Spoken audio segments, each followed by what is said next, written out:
Since the world began, ever-inventive man has constantly pushed forward into the unknown. One by one, the frontiers of science have fallen before him. The science of speed, travel, radio. Now he stands on the threshold of a new age, a terrifying age.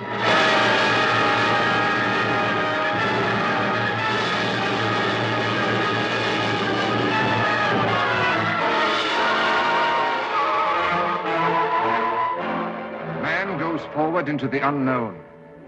But how does the unknown react? The unknown planet.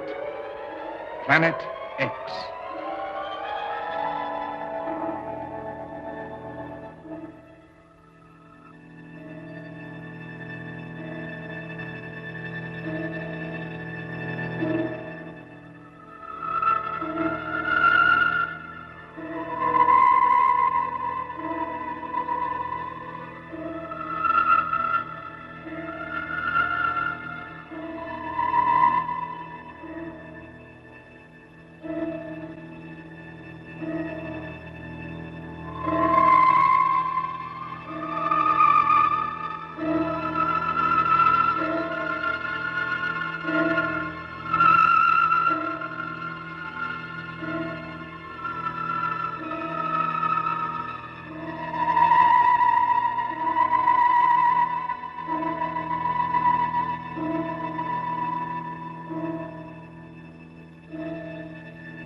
All ready, Dr. Laird.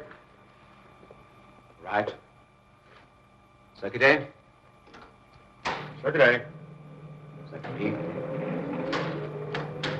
Circuit B.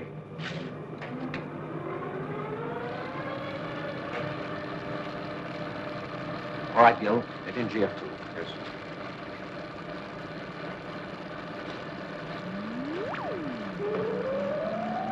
Gently.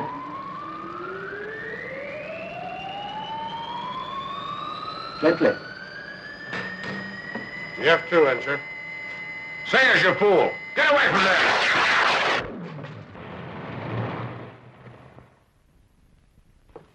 Morning, Wilson. Good morning, Brigadier. Please sit down. Thank you. I take it you've come about Laird. Yes, it's got to stop, Wilson. That will be your recommendation, committee? Of course. Don't you agree? You're thinking of this business of Sayers. I'm thinking of the cost. By the way, I've replaced Sayers. The devil you have. Well, there's no alternative while the present setup lasts. We're committed to two assistants. Well, the sooner we close the whole project down, the better. Now, look, Wilson. I'm just a plain bone-headed brass hat. Oh, I wouldn't say that, Brigadier. You would, and you jolly well do. I know. It's true anyway. But I do know when an experiment is successful, and I do know when it's costing the Earth, even though I don't fully understand it. I don't suppose there are more than half a dozen people who do understand precisely what it is that Laird is trying to achieve. Then why on earth? As far as Laird is concerned, his work is pure research. Pure baloney. But the practical implications may well affect thinking on defense matters. That is why we are financially supporting the project. Financially supporting? Do you know how much money we've poured down that drain to date? £250,000. Can you justify that? Can Laird? Justify? Has anyone ever been able to justify pure research? At the time. Without it, no radio, no television, no radar, no guided missiles. Is Laird onto something like that? Laird is engaged on experiments which are aimed to study the changes, if any, in the nature and properties of metals, living tissues, and other materials when introduced into powerful magnetic fields. I know. I can read. Right.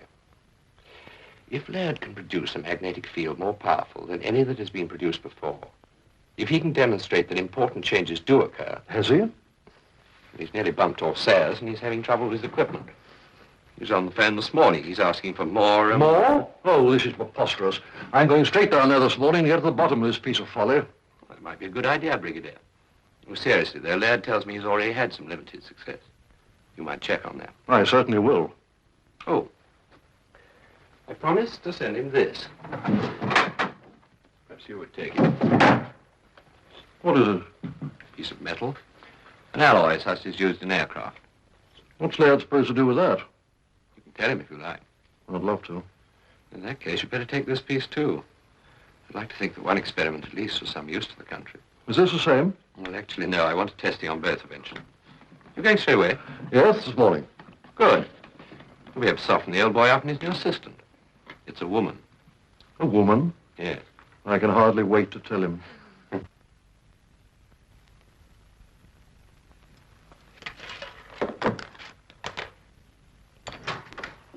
Well, here we are.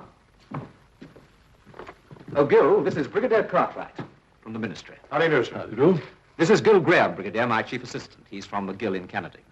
A fine university. Thank you, sir. My other assistant was injured. We're expecting another one today. Oh, Lord, I'm sorry I've forgotten. I was to tell you your new assistant is a woman. A woman? You must be joking. Oh, he has to be joking. I'm afraid not. There's no one else available to operate this computer of yours. But a woman, this is preposterous. This is highly skilled work. She's very highly qualified, Doctor. Yeah, I know the type. Frustrated, angular spinster, very dedicated to her calling. Without a sense of humor, bossy, and infuriatingly right every time. Sorry, I know how you feel. I'm not having this. I'll go up and see Wilson. Look, Doctor, don't you think you better show me what you brought me down here to see? Maybe you won't need an assistant soon. Very well.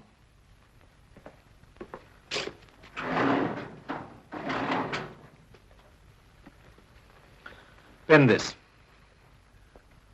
This is a piece of copper. So is this. Bend it. But this is flexible like steel. Precisely. Dr. Laird, I'll take these GF2 figures to your office. This is really most remarkable.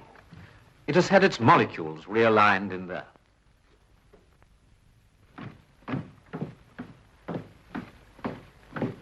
Oh, I'm so sorry. I was told to come down here. Who did you want to see? Dr. Laird. Are you? No, I'm Gilbert Graham, his assistant. Oh, I was told to report here. Well, he's right here in the laboratory. Oh, are you the new comp operator, the replacement for Sayers? Yes, I am. I heard about Nicky Sayers. I'm terribly sorry. Oh, I don't know. Weren't you expecting me? Not exactly. You're French, aren't you? Yes, I am. Are you surprised? Very agreeably so. Thank you. I think that Dr. Laird will be, too. How is he to work with? Oh, he's great, as long as you stand up to him. I see. Oh, Mr. Graham, can I have a word with you? Certainly. This is Michelle Dupont, General Cartwright. How do you do? As soon as I see her in Dr. Laird, I'll meet you up in the office. Yes. Excuse me.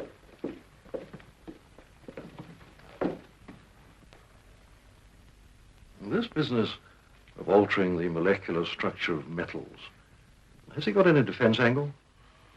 Well, if the molecular structure of the alloys used in building an aircraft were to be altered, the plane would probably crash. Remember the Comet 1. Oh, yes, of course. But research of that nature into metal fatigue and all that sort of thing, that's already been carried on elsewhere. Well, not quite, sir. How do you mean? Well, our research may lead to the discovery of means to crash an enemy's aircraft. You're not suggesting, I take it, the enemy would allow us to cook his airplane alloys in that contraption of yours? Well, I don't think that'd be necessary. Let me try to explain. Magnetism is a force, the only force other than gravity. There may be one and the same thing that operates over a distance. I see you have 9 circuits in operation here, and only 1 in reserve. Is that not rather dangerous? This infernal machine has only 10 circuits, and I need as many surges as I can get. The thing is supposed to compute and then fire the electrical impulses. I use a field of high intensity but short duration. I understand. Nevertheless, I think you should have at least 3 in reserve and 1 overriding spare. And I mean 1 not in actual use. That will give me only 6 charges, and it isn't enough. Oh, I see you do not understand this machine. Each circuit is capable of use over and over again. If it has a few microseconds to clear itself, that means you can have as many surges as you like in banks of 3. Yes. Yes, of course. But do you mean that Laird could produce a magnetic field powerful enough to reach out beyond the machine, beyond the house? Well, from what the people down in the village are saying, he's done it already, spasmodically. Is it true? Do you think so? I don't know. Sometimes I wonder. Look here, Graham, be honest about this. It's important. Are you saying all this just to try and save the project? No, I'm not. I'm not at all sure I want to save it. Not if... Not if what? Well, there are dangers, the imponderables. Look, I've got a piece of airplane alloy here. Would Laird experiment on this, do you think? Well, if our new assistant can get the computer going, we might try it tonight. Let's go and find out. I wouldn't say anything to Dr. Laird about the effects over a distance. Not yet, anyway. Come in, Mr. DuPont. Gil? Gil, you were hopelessly wrong. Miss DuPont is brilliant and not at all bossy. She's not a bit frustrated, and I think she's quite good looking. Don't you? What do you think, Brigadier? Oh, I'm of your opinion, Doctor, though I know nothing about computers. She's fixed it, Gil. We've got all the power we need. For the time being. That's fine. The Brigadier would like for us to cook this tonight. And why not? You'll stay and watch us? Yes, I think I will. It should be interesting.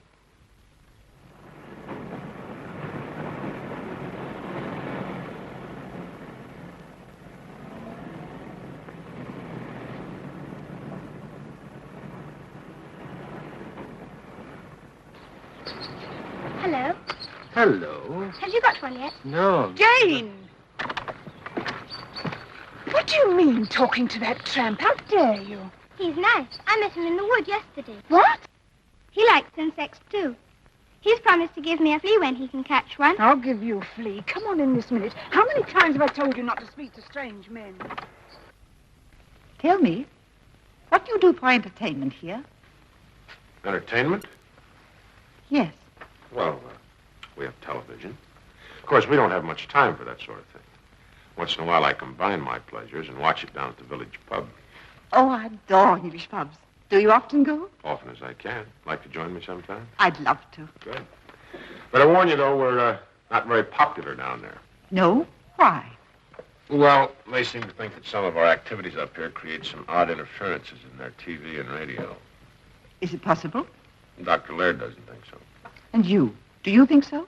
Could be. Is what we're doing dangerous? Not yet. But then you were thinking of Sayers. No, I was not thinking of that kind of danger. That's to be expected. Yes. You know, I've been thinking, you don't have to stay here. I mean, you'll be going back to France pretty soon. Why not? I'm not scared, Mr. Graham. No, of course not. You know, we're all kind of, well, as the English say, matey around here. Makes things easier. Think you can manage to call me by my first name? Gilles, isn't it? Gil. Oh. I saw your name in the letter you brought. Micheline? Michel. Ah, that's it, Michelle, yes. I like that. It suits you. You didn't answer my question. About the danger? Yes. You see, I'm no expert in magnetic fields, but it just occurred to me this field Dr. Laird is using here, well, it's a very large field, isn't it? I mean, isn't it possible? Could it spread outwards? Dr. Laird doesn't seem to worry. Laird. You're always telling me what Laird thinks or doesn't think. I'm asking you. I think you're a very clever young woman. Mm-hmm. I see. And bossy? Oh, now, wait a minute. Frustrated? Look, Michelle, you're taking unfair advantage. I mean, after all, I didn't know you then. What I mean is the female scientist types that I've always known were, well, shall we say, different. Mm-hmm. I'm sure. Well, I think we'll call the others. Oh, Michelle, look, your letter of introduction, what I mean is there anything besides your name? Oh, yes. Bachelor of Science. Yeah, but, And Mademoiselle. Mademoiselle. Well, that do make it nice. That's American slang. It means that do make it nice. Oh.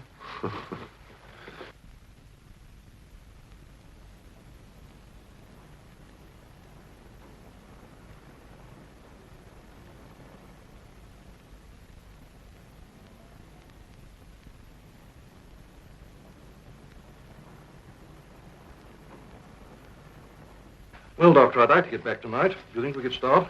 Certainly, if that remarkable young lady has finished her work. Shall we go down? Oh, by the way, have you a watch? Yes. I should leave it here if I were you. Watches are delicate mechanisms. They're best not taken too near magnetic fields. All metals in the lab are either non-magnetic or have been demagnetized. I see. There's no danger, of course. All right, Gil, switch on the recorder. We record everything, Brigadier. It's useful for checking later. But surely tapes are magnetic. You're very smart, Miss Dupont. And you're quite right. No, we don't use tapes. We have a microphone, and we record on disc in the next room. Switch on the generators, Gil. I'll take the circuits. But Dr. Laird... Over here, Brigadier.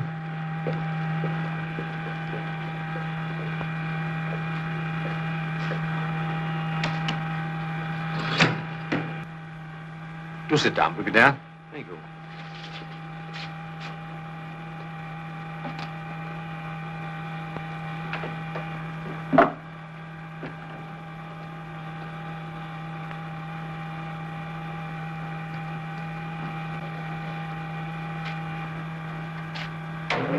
Circuit A on.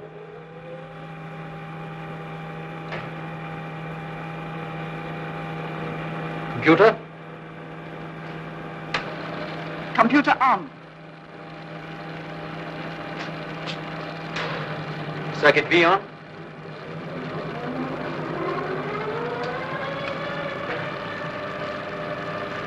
Integrate. Integrating. 10. 20. 30. Oh. All ready, Gil? All set, sir. Right. Steady now. GF2.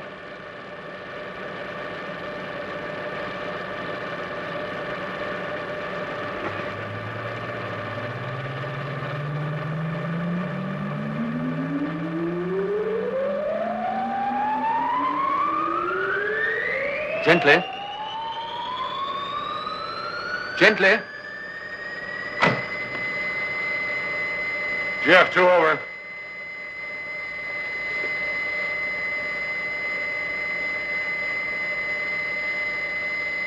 Three banks under reserve in operation, Doctor. Good.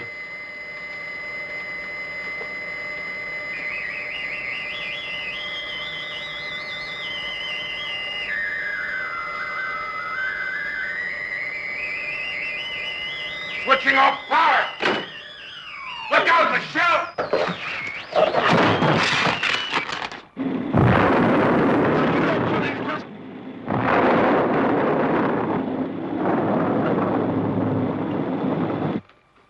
What the devil are you doing? Good heavens. Are you hurt? No, I don't think so. Rugby's a rough game. Oh, I'm sorry. It was the only thing to do. What happened? I don't know. I'm sorry. It was my fault. I left my keys in there. That was very careless of me.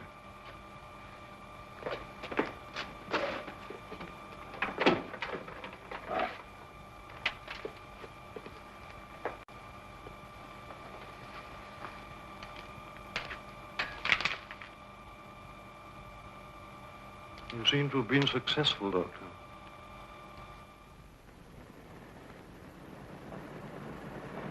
Look. What's that? Down here's the standard. All the ladies. Big storm on the south coast. Down here's the standard. Big storm on the south coast. All the ladies. Now, let's see. Yes, quote. Is space travel... No, unquote. Oh, yes, let's see. Yeah, quote. Could they invade us, unquote. Yeah, something like that. Then we'll carry a follow-up on page 3 with readers' letters. Well, they'll have seen hundreds of ruddy flying saucers by the time we're through with them. Okay. Who exactly is invading us? Mars? Eh? Oh, no, they won't like that. Who, the Martians? Idiot, no, no, make it, yes, that's it. Planet X. The invasion from Planet X.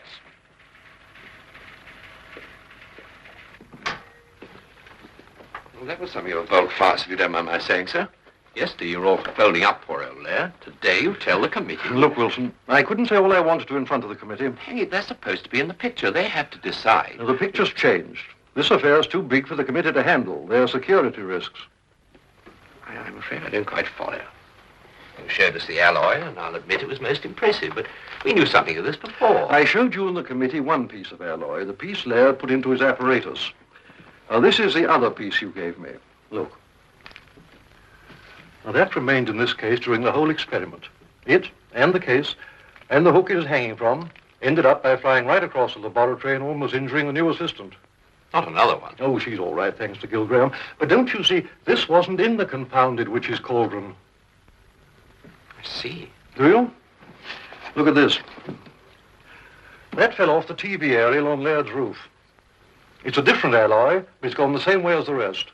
At least 30 feet away from the apparatus. You know what you're saying, don't you? Yes. Action at a distance, the militarist's dream. Look, Wilson, from now on, this is top security. All right. Well, we'd better call in Jimmy Murray in that case. Yes, I think we'd better.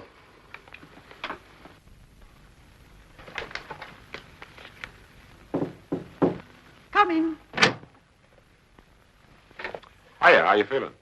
Broken neck would feel worse, I guess. Do you always take your female assistant to a low-flying tackle like that? Depends on the mood. When I'm away from an intense magnetic field, my technique's a little different. I should hope not. You didn't come here to demonstrate, did you? It might be kind of interesting. Help yourself. Thanks. No, as a matter of fact, Michelle, I have something else on my mind. Can't say I'm sorry. What's the trouble? Before I grabbed you last night, I switched off the power from the generators. Yes? That should have shut the whole machine off at once. Well, it did surely. Laird was pretty furious. Think back for a minute, Michelle. Must I? Please. Okay. After we hit the floor, the briefcase flew across the room into the computer. Correct? GF2 was arcing then. Right. Well, how the devil could that be? With the current off, the whole contraption should have been dead. That's right. But There's another thing, too. of course, that screaming noise. Yeah, well, then I'm not crazy. You do remember. Yes. The circuits continued to operate after I'd switched off the power. But, Gil, what are we saying? This is completely ridiculous. You couldn't have switched it off. Yes, I did. I checked the switch this morning. There was no current flowing from the generator when GF2 arced, when that briefcase flew across the room, and while the circuits continued to scream. There's one way of checking. How's that? The recording. Of course. What's the matter with me? Come on. Wait. What's the matter? I'm still creaking. Let me give you a hand. Thanks. You don't look all that fragile, you know.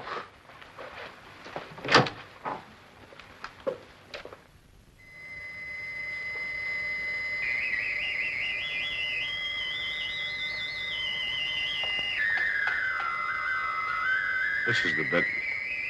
Listen. Switching off power! Look out, Michelle! Well, Gil, what does it mean? I don't know. That apparatus was receiving power from someplace, somehow. The storm, maybe.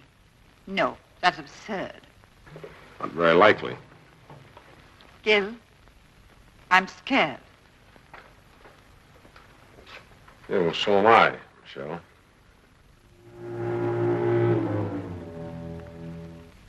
So Laird Circus gets top security rating. That's about it, Jimmy. Well, if you both think so. Don't you? Frankly, Brigadier, I just don't register yet. What you've been telling me sounds well. I know. But you must take my word for it at the moment. Okay. But what with you and Laird, freak storms and the press going to town about flying saucers and invasions from Planet X, I'm beginning to feel like Dan Dare. Am I likely to meet a little green horrors with eyes on the ends of their whiskers? I don't think that at all likely. You may meet some characters with snow on the boots, if you know what I mean. Yes, I know. And you know we've had a call from Air Force Security saying that 3 of their radar stations report sighting some unidentified object. Do you think there's any connection between this and Laird's work? I don't know. I just don't know. But we must take every possible precaution. You and Wilson travel down separately. Okay. Wilson will supervise the ordering and delivery of Laird's new equipment. It's going down in plain vans. Watch it, Murray. I will. And remember, Wilson, you must impress on Laird the importance of a wide margin of safety this time. Laird seems to be a tricky customer to give advice to. He is. In fact, he's more than tricky. He is... Oh, well, I suppose you must make some allowance for genius. Work in close touch with Graham. I'm pretty sure he's aware of the risk. And they must understand the whole aim of the project now is to make the force directional. Right, sir. Keep in touch, and the best of luck.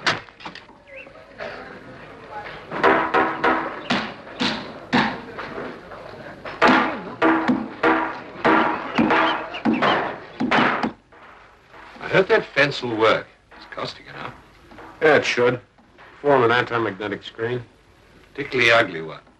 There ought to be a law about corrugated iron. Another lorry load of gubbins arriving. You know, this is getting a bit ridiculous.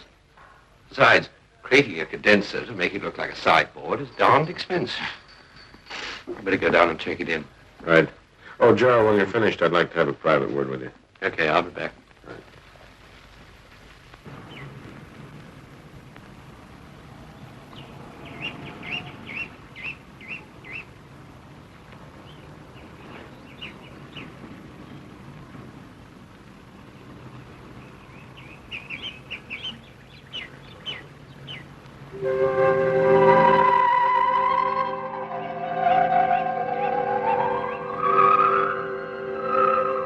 Did I frighten you? I'm sorry. I'm not frightened. I was just going home anyway. I don't know you. What's your name? Smith. Smith? We've got a teacher at school called Smith. Are you her husband? No. Good. I hate her. She threw my bugs away. Bugs? She called them insects, of course. She's very stupid. And weren't they insects? Some were. You see, all insects are bugs, but all bugs are not insects. And is that what you were doing just now? Collecting bugs? What were you doing? Oh, nothing. At least, I was just trying to find my way. My goodness. Are you lost? Yes. Fancy getting lost in Briarley Woods. Is this Briarley Woods? Of course it is. Everyone knows that. Are you a foreigner? You look like one. You've got funny whiskers. Yes, I suppose I am. At least I came here from a long way off. What's so funny about my whiskers anyway? I haven't seen anyone else with funny whiskers like that. Well, perhaps I'd better shave them off then. I don't want to look funny or different from anybody else. How did you get here? If I told you, you wouldn't believe me. I would, you know.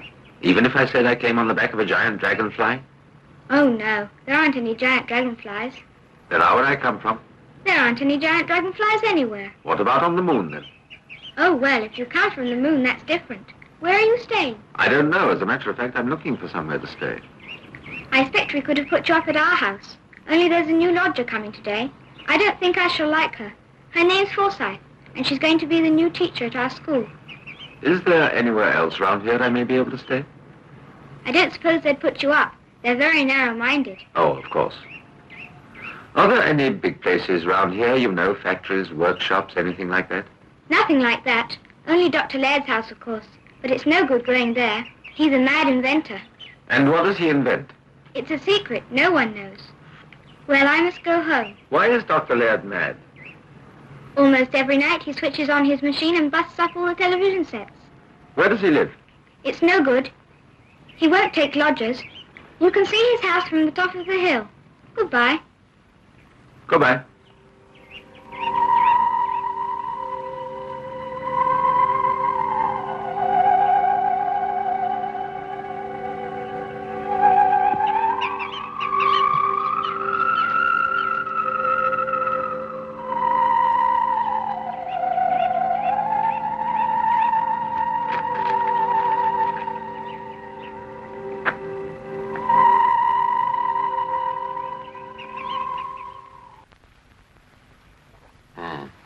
Now, let me get this straight.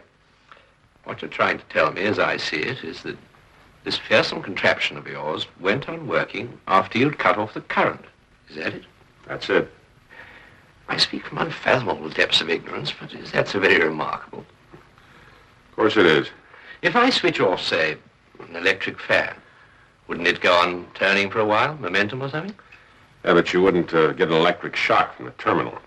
Our circuit, GF2 we call it, arced across about 5 seconds after I switched off the power. That's impossible. That's what I keep telling myself and Dr. Laird. What did he say? Same as you did. Impossible. Refuses to listen. There's more to it than that, too, Gerald. You know, I'm at the brains of this joint, but I've been figuring a few things out during the past 10 days. That apparatus was building up a field far in excess of anything that we could have reasonably expected from the power we were feeding into it. Personally, I think you're all getting slightly neurotic over this business. Did you say you had a recording of the session? That's right. You ought to hear it.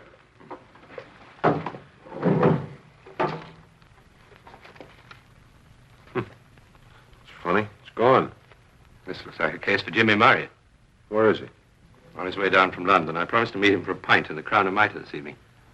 You better come, too. Yeah. Shall I bring Michelle? Not necessary. She's coming. I asked her this morning. Oh. I want to start getting up earlier.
You all right? Yes, I think so. Wait a minute. Thank you. Where do you live? Well, I'm going to Brierley Bay. I'm a teacher. I started the school there on Monday. Brierley Bay. Well, after we've reported this to the police, I'll take you there.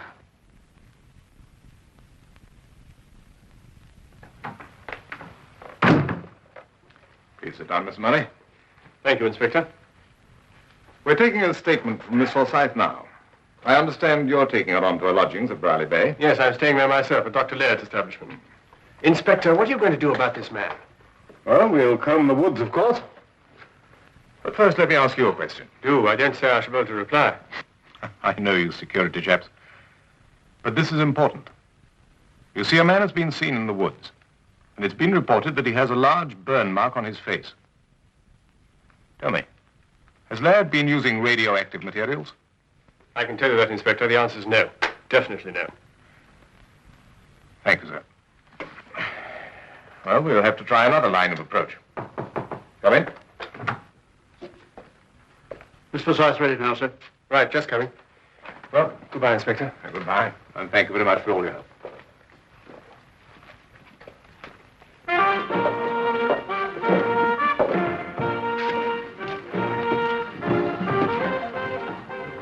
What about another drink? Not for me, thanks. Pass. Oh, do you mind if I... No. You're very quiet, Gil. What's on your mind? No, nothing. Everything. You mean you feel comme ci, comme ça? How long you known Gerald? Why? Does it matter? Sorry. Didn't mean to interfere or intrude. I don't want to quarrel with you, Gil. Cheers. What about something?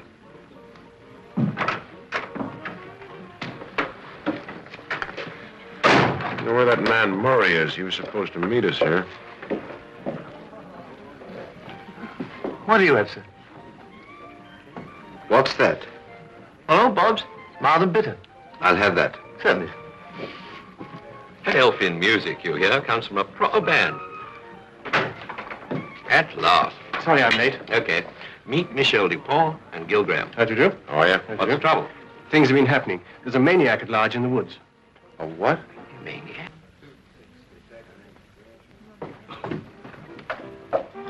Oh, there you are. Nice of you to take me dancing. What are all the pretty girls going to do now they haven't got Jean Kelly to dance with? Nurse their perishing combs? I haven't been long. Oh, no. You were going to get me a drink half an hour ago. I thought you were going to have a nice cup of tea. Tea? Get me a glass of nourishing stout. All right, love. Evening out. Evening, Mrs. Packer. Evening, Mr. Graham. Oh, hello, Art. Where's Jillian? Isn't she here? I haven't seen her. Well, you see, I was supposed to be working late tonight, and, well, she said she'd meet me here. You are. That's women for you. Can't let them out of your sight. Never mind, I'll have a drink. I expect Gillian's had to wait till her dad's got home. Mrs. Betts hasn't been too well lately. No, I think I'll stroll down the lane and see if I can meet her.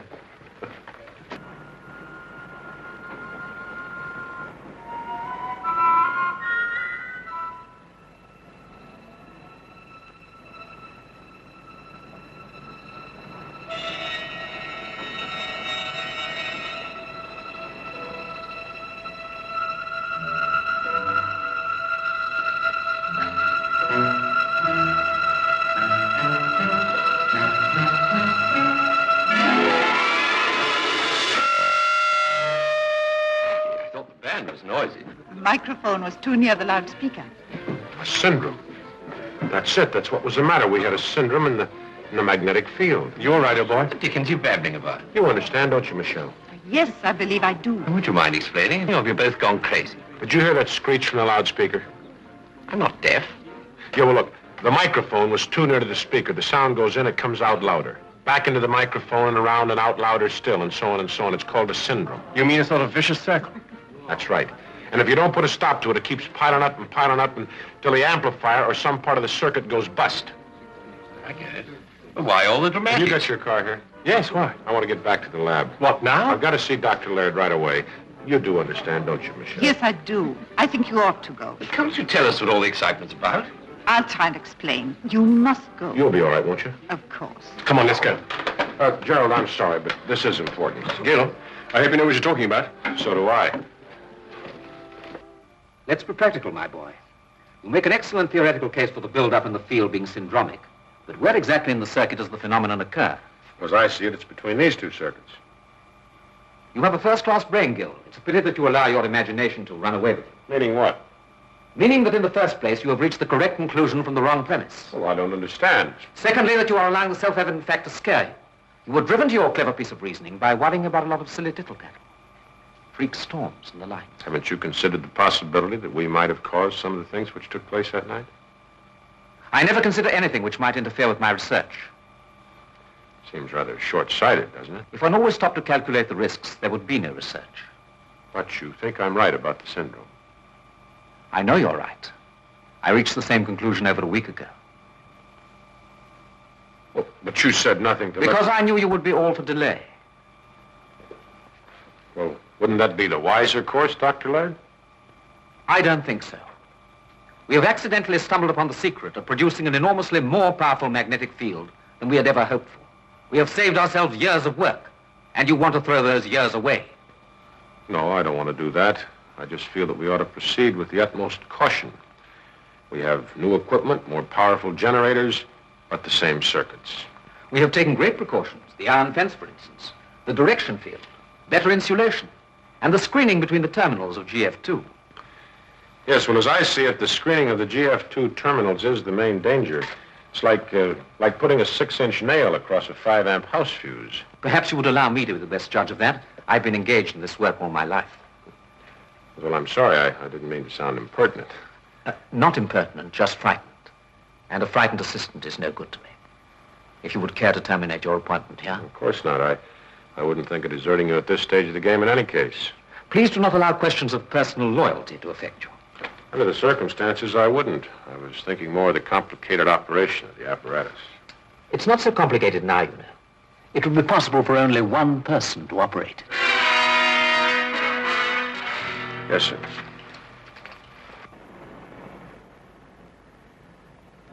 Julian! Julian! Julian! Julian!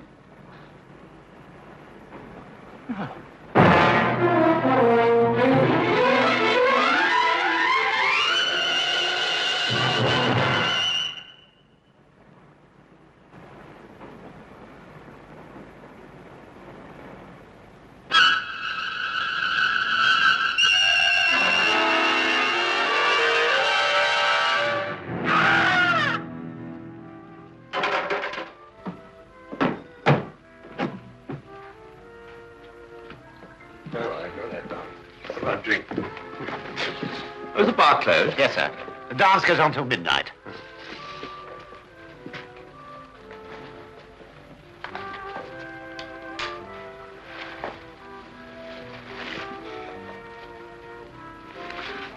It's getting very late. Is it that I'm positively repulsive, or could there be someone else? I'm afraid there is. I'm sorry. I just realized it now.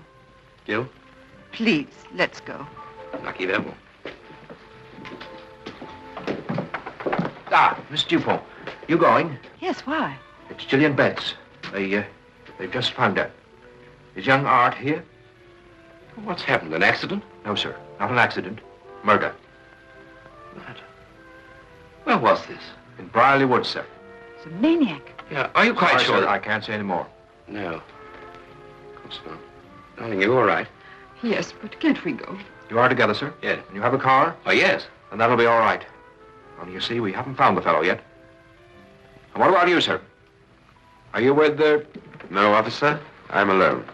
You're going past Brierley Woods. I don't think you ought to be by yourself, sir. Well, could I give you a lift? Thank you. Not at all. My car's outside. Good night, miss. Good night, sir. Good night. I'll warn the others upstairs. Right. Where shall I drop you, Mr. Smith, if you could drop me at the other end of the village near Dr. Laird's house. Oh, yes, we're going that way. Thank you. I'm just thinking. That young man went to meet Gillian. Don't you think we should tell the police? Yes, of course. I'll go back in and tell him. Will you forgive me if I take this opportunity of speaking to you? What is it? I overheard what Mr. Graham said tonight about syndromes. Well, You see, I understand something of your work. how much? Who are you anyway? That is not important. I must speak to you and Mr. Graham as soon as possible. It will have to be tomorrow after we've finished our work at the lab. Very well. Shall we say here at 6 o'clock? All right. Okay, I told him. Let's go.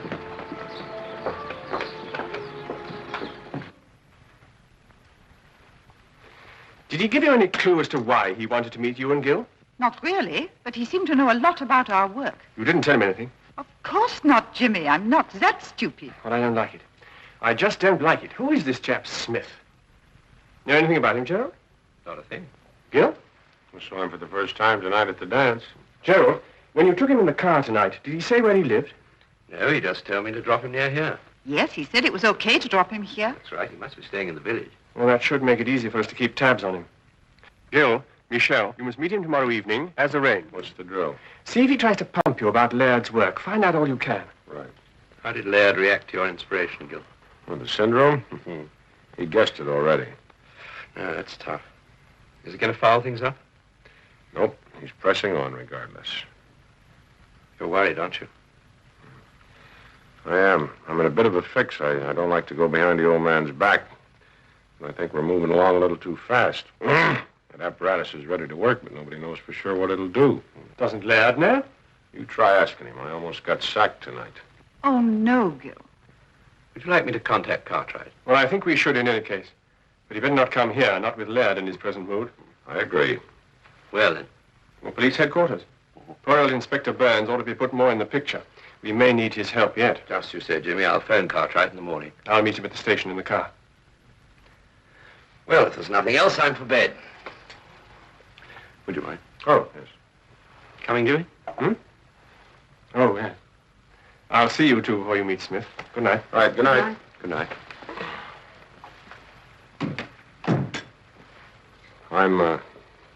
I'm sorry about tonight. I didn't mean to butt in. Isn't really any of my business. Isn't it, Gil? After you'd gone, Gerald kissed me. Why tell me? I'm not enjoying it. Neither did I. Funny, isn't it? Well, it's too bad. I'm sorry.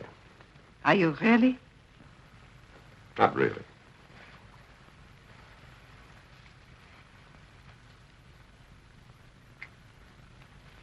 I enjoyed that. So did I.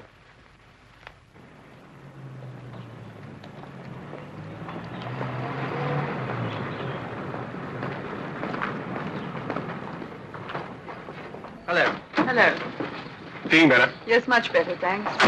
This is Jane.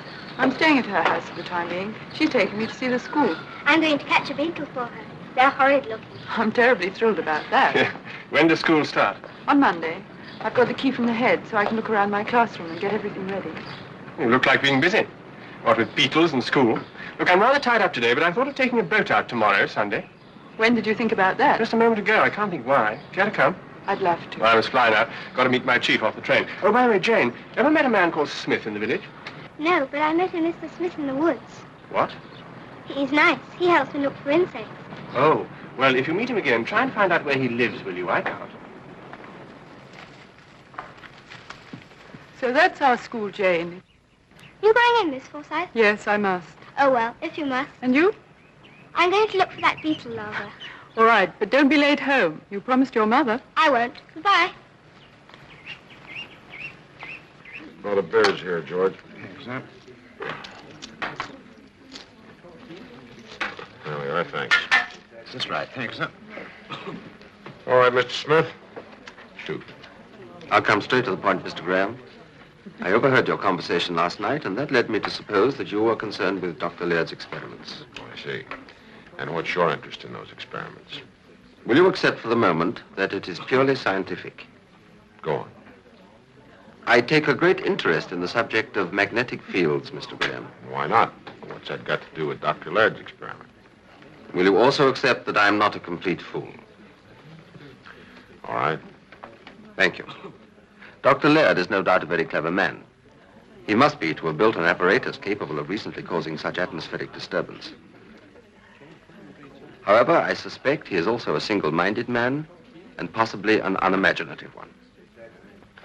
Mr. Graham, the Earth has a magnetic field. Have you considered the dangers of upsetting that field? It has happened before in history, you know, with catastrophic results. Yes. Yes, I've considered the possibility. You seem to be a remarkably well-informed man, Mr. Smith. Please go on. There is also another danger. The danger of radioactive rays. We're not using any radioactive materials. I know that. But not all radioactive particles are man-made. There is another source. Yes, that's true. They're cosmic rays. They bombard us constantly, but they do little apparent harm. Because you are shielded from all but the harmless ones by the ionosphere, the so-called heavy side layer. The heavier rays, the sodium, for example, never normally reach the Earth. Yes, that's true, but I don't quite follow you. Mr. Graham, the ionosphere could be affected by magnetism. It could be bent or fractured. But surely the ionosphere is 50 or 60 miles up. And ships at sea 80 miles away were affected by your experiment. Don't you see? If at the points of maximum strength of your field, the heaviside layer had been temporarily fractured or pulled down close to the Earth, heavy and possibly dangerous cosmic rays could have reached the Earth's surface and may have affected many people in strange ways. How do you mean? I mean they may have been driven mad. The human beings who may have been affected by the rays will probably all die, though not before they may have killed many people. But there is something else. It would normally take many years for any change to become apparent in the human race or in animals with a long gestation period. But what of the quick breeders, the insects? Insects? Oh, mon Dieu, no. Yes. Some insects, ants, spiders, could already have mutated. In what way? That is impossible to say. They could have become a different species. They could have become smaller or much larger.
Look, some of my colleagues are in a conference now at the police station. Would you come along with me and state your case to them? No, Mr. Graham, I'd rather not. But why not? There are reasons. Besides, they would probably regard me as a crank. Well, I don't. I hoped you wouldn't. That's why I chose to speak to you. Please. No, Mr. Graham, the responsibility rests with you now. I can only wish you success. Miss Dupont.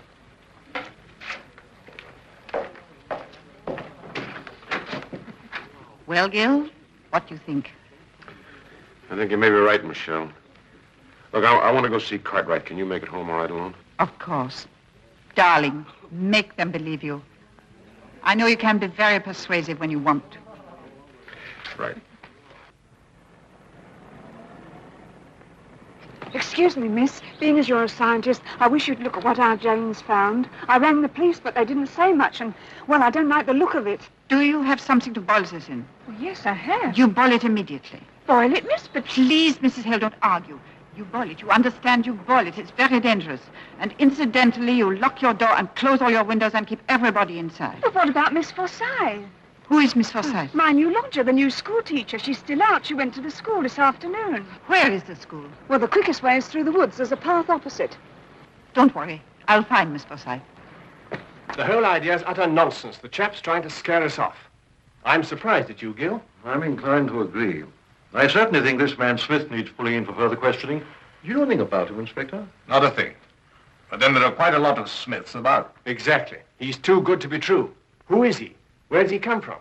I can't get a lead on him anywhere. All the same, I agree with Graham. We must hold up all further experiments with Laird's apparatus until a thorough check-over has been made. All right, that's agreed. Excuse me, gentlemen. Inspector Burns here. Yes? What? Art Devison's been found. Dead. Mutilated. Oh, my. His body was clean dry of blood. You see, Smith was right. It's those insects. They mutated and they're hungry. Oh, come on. Shut up, will you, Jimmy? Inspector Brigadier, you got to cordon off those woods. Insects are tremendous eaters. There won't be anything left for them in Every there. available man. Graham's right. Don't give me that telephone. This is a military operation. Get me the nearest army depot.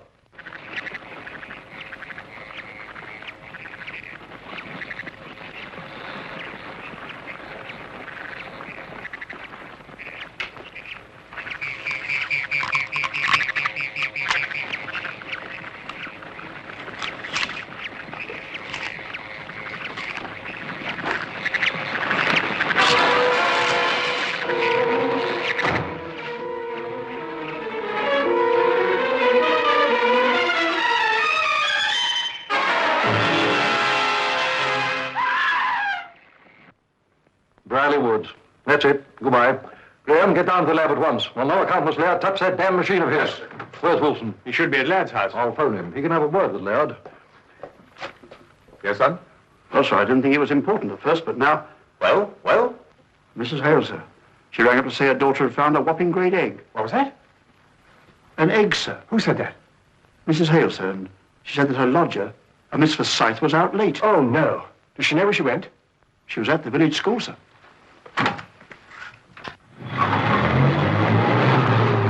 Gil, quick! Riley School.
all right, Helen? There's another girl in the woods. Who is it? From Dr. Laird's assistant. Michelle! Gil, come back. Mr. Graham. Michelle, she's in here. I'll come with you. Hurry.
This way.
What is it? What is it? I just had a message from Brigadier Cartwright, Dr. Laird. Oh, I can't be bothered with your Cartwright just now. I'm sorry, Doctor. This is important.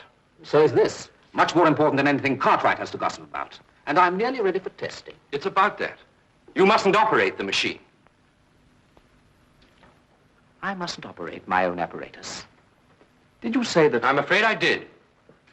Some entirely new factors have arisen which make it imperative that all testing should be indefinitely delayed. Indefinitely delayed? How easily Whitehall bureaucrats betray red tape fetters. Indefinitely delayed. There will be no delay, Mr. Wilson. I alone am competent to decide when this apparatus shall be tested. Not some two-penny brass hat or upstart civil servant. Now get out! Dr. Laird, don't be ridiculous. Put that gun down. You're behaving like a madman. Nobody wants to interfere. Get out! If you say another word, I'll shoot you. Do you understand? I'll shoot you. Please listen. This apparatus has cost lives. It is dangerous.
Feeling better, Michel?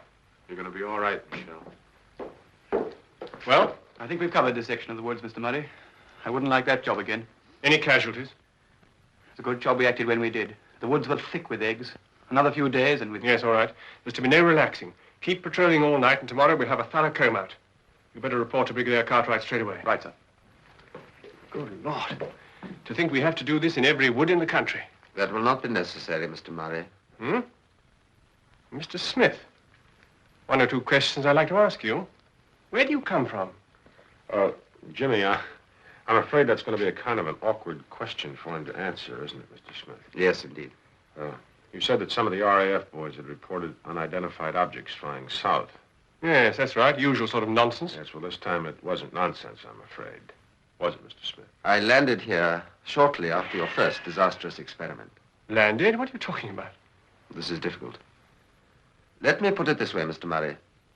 Without being aware of it, your newspapers were very near the truth when they spoke of mysterious invaders from Planet X. Am I going crazy? In fact, there was but one invader. It was I. Jimmy, I realize it's going to be a little hard for you to believe, but the truth of the matter is, Mr. Smith is the legendary character from outer space, right?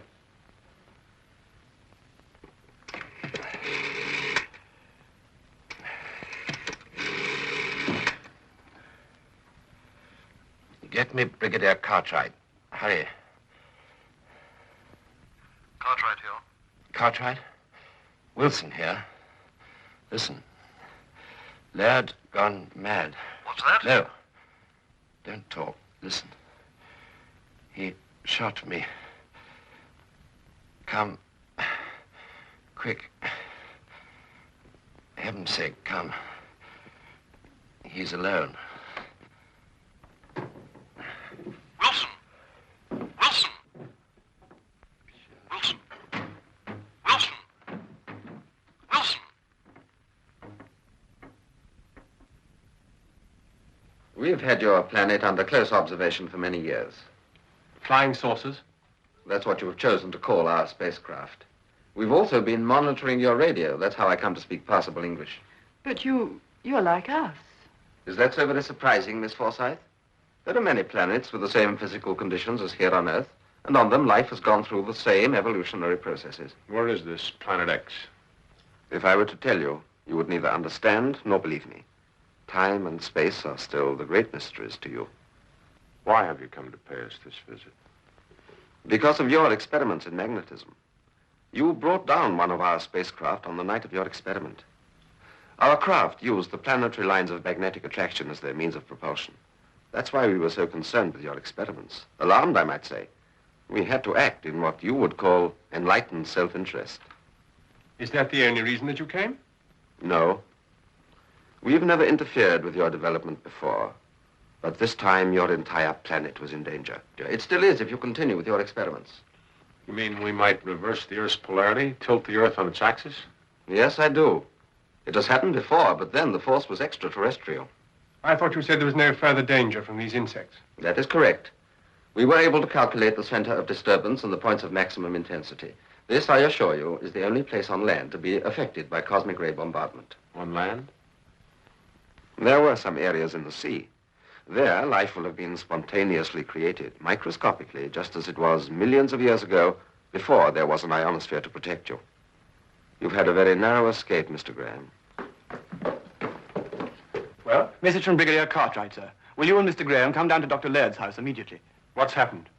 It's Mr. Wilson, sir. He's been shot. Gerald, shot? Is he... We're afraid he's dead. Dr. Laird seems to have gone mad, and the Brigadier's worried he may start his machines again, sir. I was afraid of this. We gotta stop him. Let me come with you.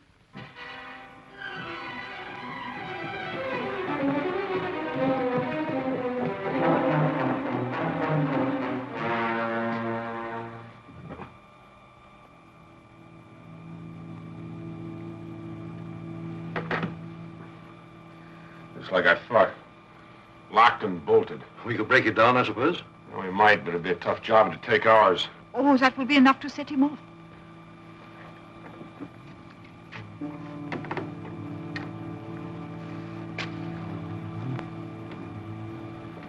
here, Smith. Can you help us? Do you really want me to? Of course we do. Smith, there's very little time left. If Laird switches on that infernal machine, well, I understand you know more about these things than we do. I do, sir. We must stop him. Can you help us?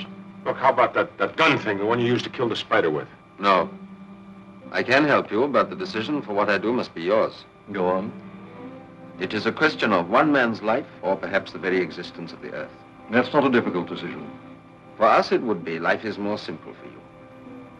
Your press has spoken of our world as Planet X. We too have the equivalent of X in our language. Our children learn in their schools about the strange world of Planet X. You mean, Yes. Yours is the strange world, Mr. Graham.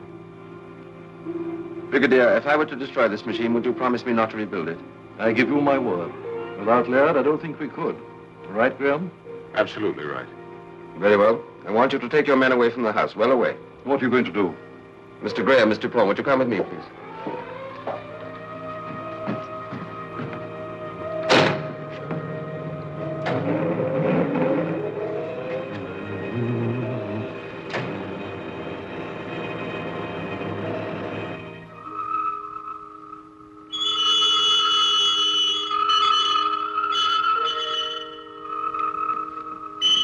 Now we must wait.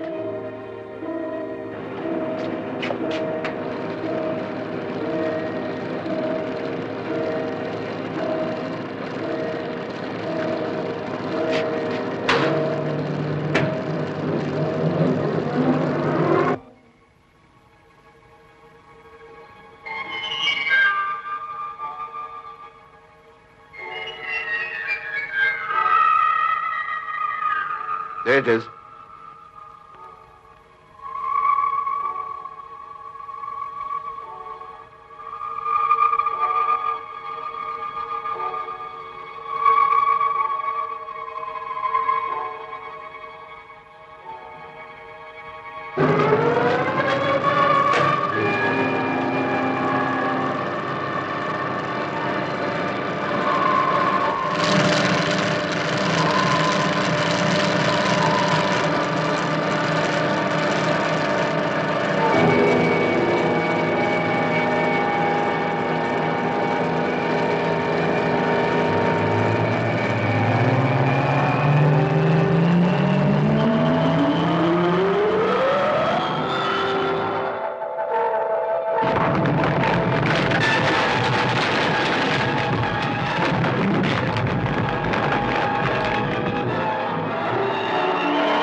Goodbye.